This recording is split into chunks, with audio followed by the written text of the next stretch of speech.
What we needed was to create a hub, or better, a club for people just to go join and then regularly give them options for actions they can take, great groups they can support, and a place for us to pool our support, to go give it to those organizations, to throw in anything from $1 to $1,000 a month to say, great, what causes need our help the most right now?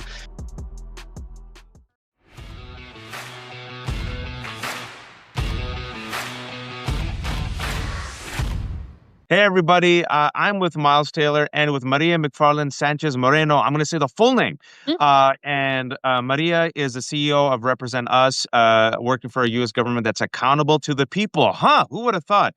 And Miles Taylor, as you know, is apparently like the world's biggest traitor, just a really terrifying person who worked with in the Donald Trump administration, but then decided, you know what? I have fidelity to the Constitution and rule of law, not to a fascist.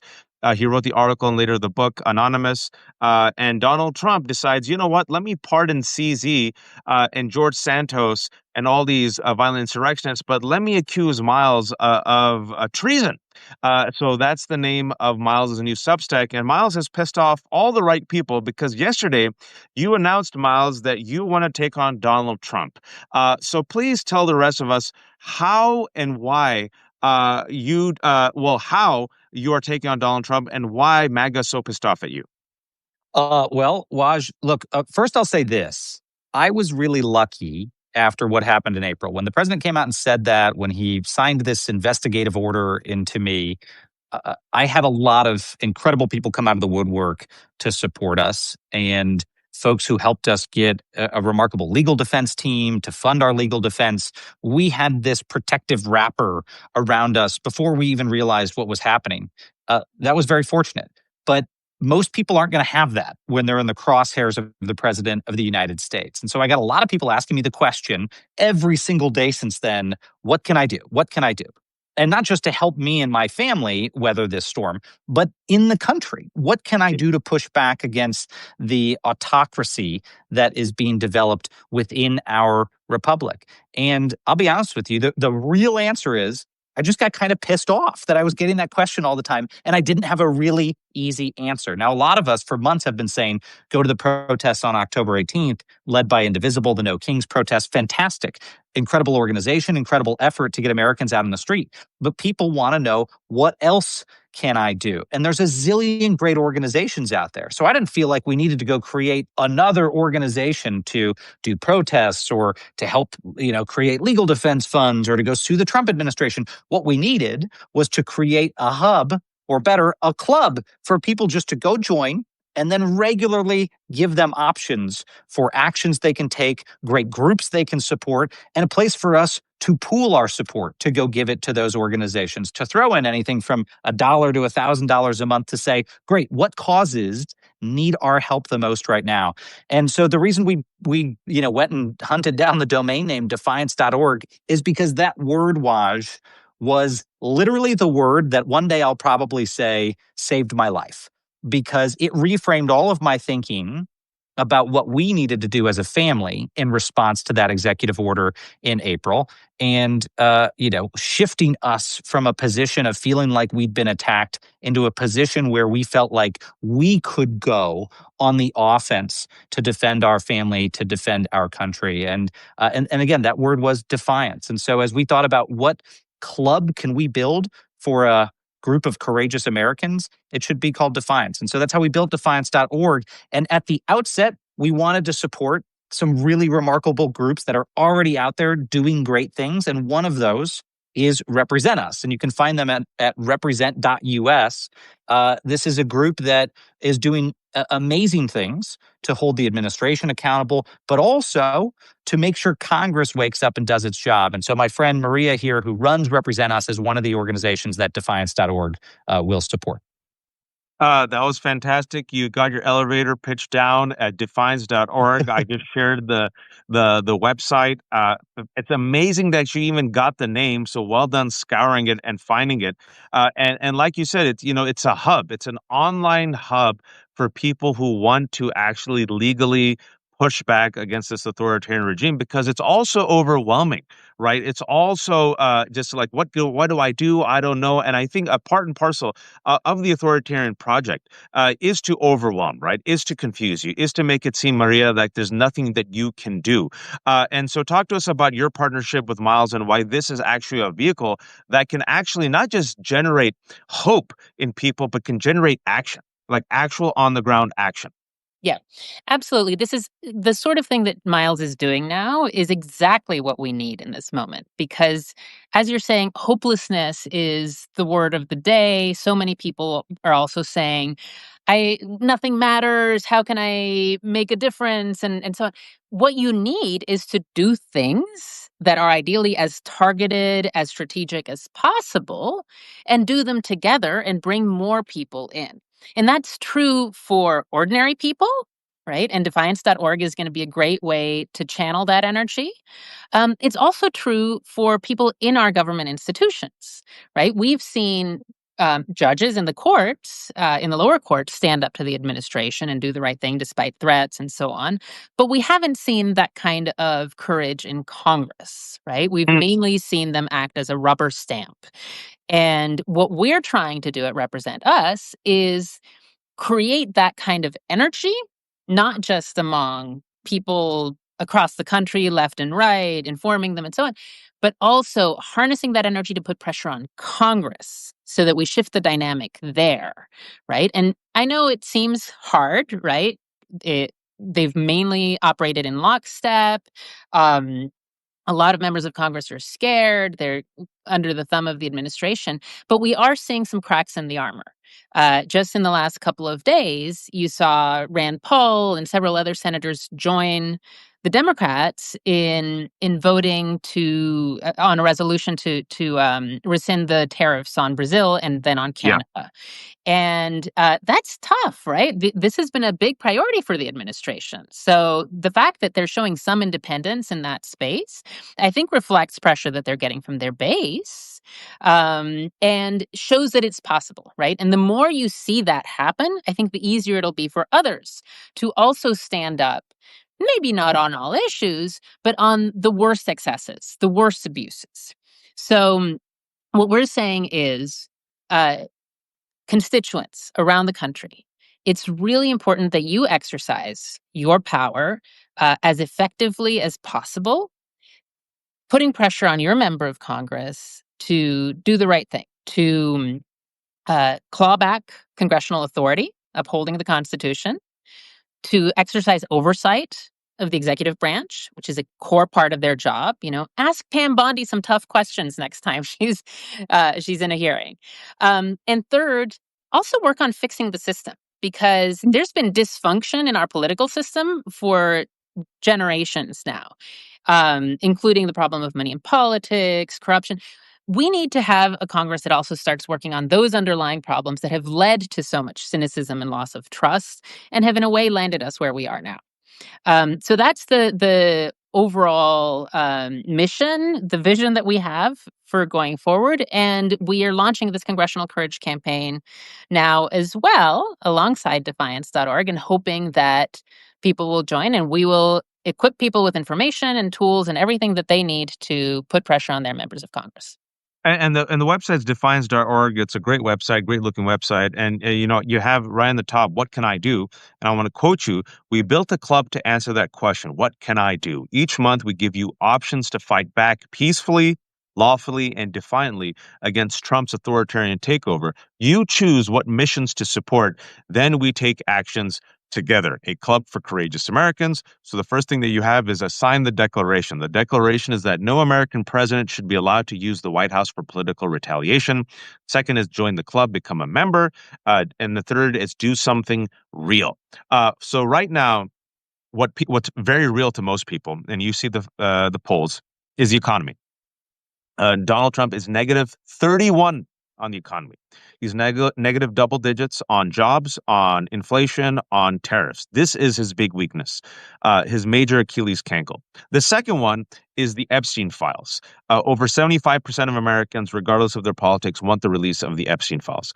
As we're talking about this right now, the government shut down. Government shutdown. Food stamps are about to run out on Saturday, which means that 40 plus a million Americans are going to be affected by it. And as the government is shut down, there's hundreds of thousands of government employees who are not being paid. I'm in Virginia right now. I can tell you people are hurting and there's lines around food banks.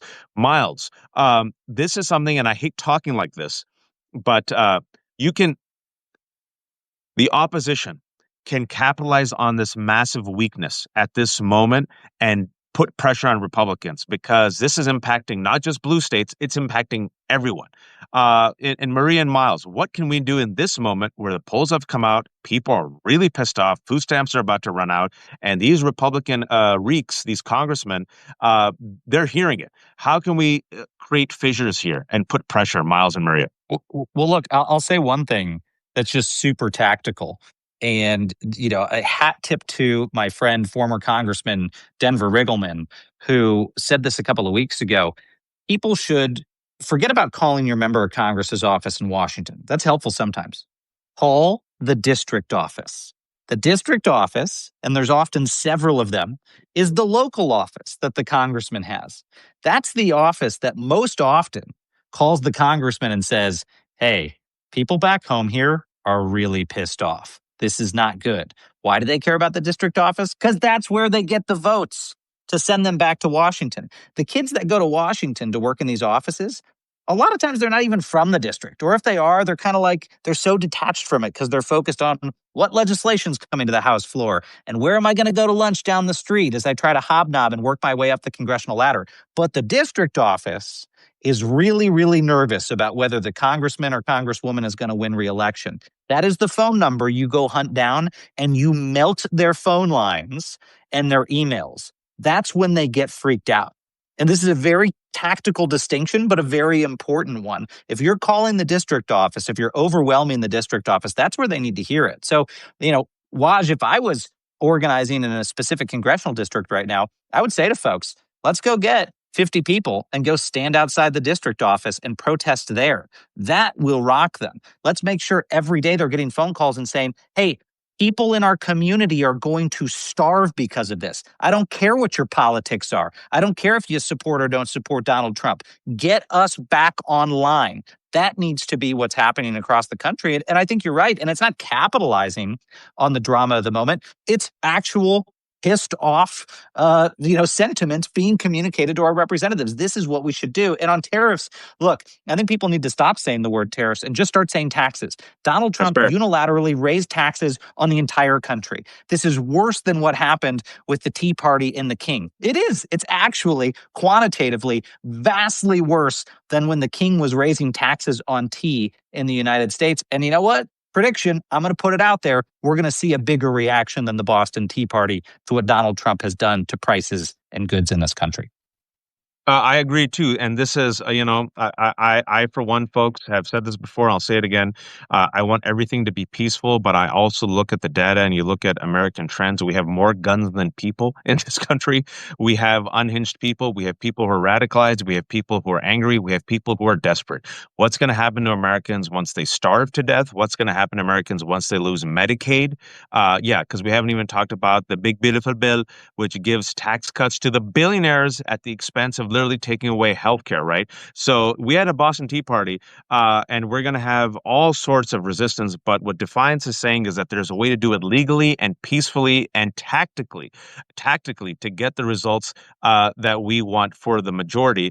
Maria, to you, there is a massive weakness here because this is all coming to a head. And someone in the comment section said something smart. It's they have the money, they choose not to fund it, right? They choose not to fund the government. They choose not to fund workers and give them their paychecks. They choose not to invest in the food stamps to help people, but they somehow find $172 million to get Kristi Noem and her boyfriend two private jets to go cosplay.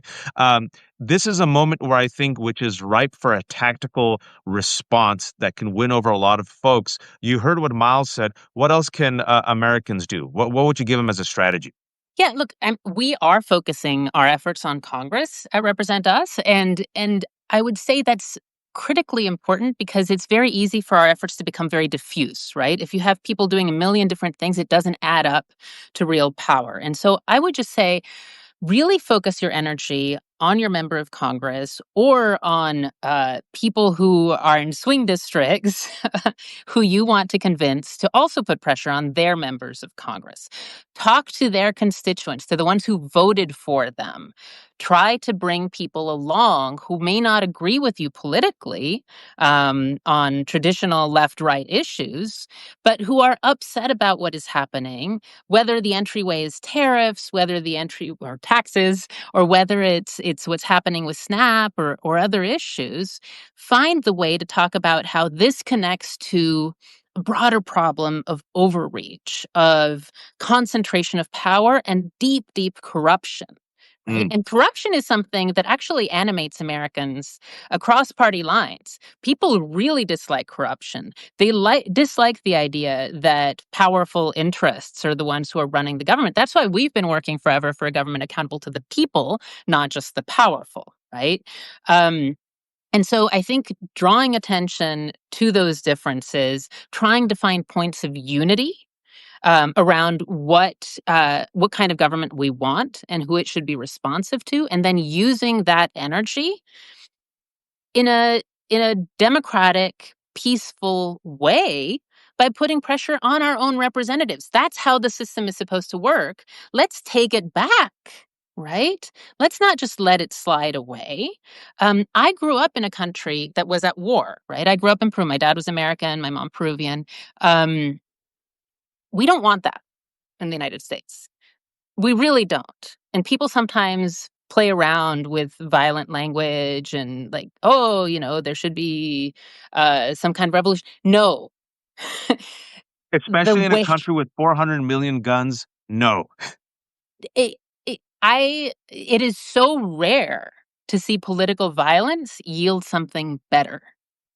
The way forward is taking back our institutions through peaceful means. And what are those institutions? Okay, we have the executive branch. That's not going to happen in the short term.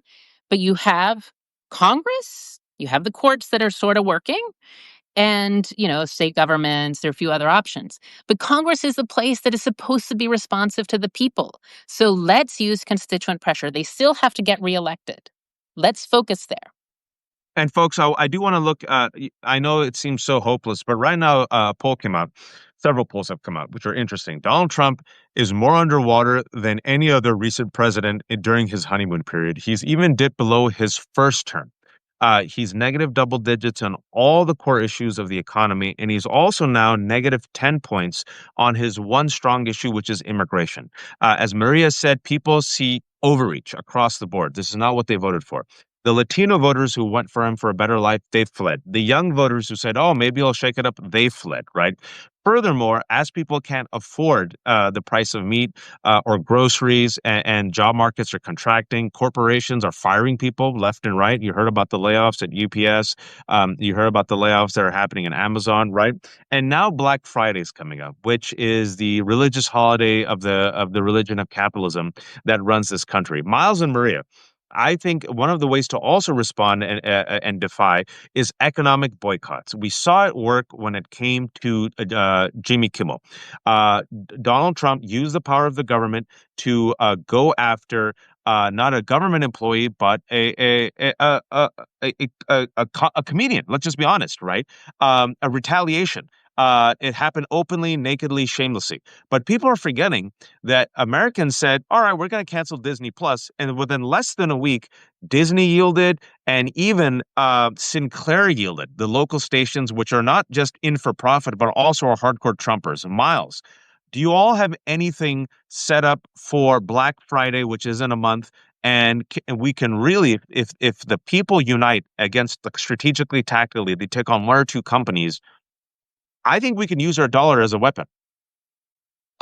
We don't yet as an organization. We won't launch our own initiatives, but we will support great organizations that are. And I will tell you, I think tomorrow, one of the folks on my team and I are talking to one of the groups that is organizing these huge Black Friday protests and boycotts. And so I strongly suspect, Waj, that we will be out there in the defiance community pushing folks toward the best efforts to go do that. Oh, The that's great. economic boycotts, like we learned with Jimmy Kimmel, as you note, are very effective. It gets these corporations to start acting. And, I had an idea, and I hesitate to put this out there while we're live because it's totally unformed stream of consciousness.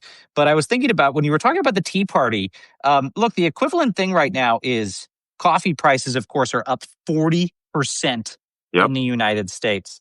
And I'm going to humbly submit that we need to be doing something with our used coffee grounds. I don't know what that is yet, Waj. I'm not saying that we should take our used coffee grounds and put them in envelopes and mail them to our members of Congress. I'm not saying that. But there might be something like that we can and should start doing. So, look, if people have great ideas that are lawful, please DM me. Send me ideas on what you think we can do with our used coffee grounds to start showing this administration that these taxes are killing us. The So, coffee anyway, just a roast thought I want to put revolution. out. Just a thought I want to put out into the universe. I don't want people to go buy more expensive coffee in protest, but let's use our used coffee grounds for something, and then let's think of a lawful way to make that a protest symbol. Well, So anyway, throwing that out there. me just throwing it out there, just having a thought experiment. You could call it us roasting MAGA. Oh my gosh, Roasting that's so MAGA. good. You get I'm writing this down. You just call it the roast. You want to roast MAGA? You want to roast the broligarchy? Yeah, send your coffee roast to your elected official who's perfectly fine giving tax cuts to billionaires and taking away your Medicaid and food stamps. Just throwing it out there. This is just me spitballing ideas on the wall, not telling anyone to do anything. Maria and Miles, there's something powerful about seeing bodies in the street. The No Kings rally. Yeah. They're saying it's actually more than 7 million people came out, Maria. And the first one was 5 million. And if for those who don't know, I keep mentioning the stat. They said that if you get 3.5% of a population that comes out and resists, that's usually when authoritarian regimes fall. That means for us, that's about 11.5 million. We're getting there. What is defiance.org doing when it comes to people actually using their bodies? Because I know there's also the Visibility Brigade. I've been interviewed them. They're doing this overpass.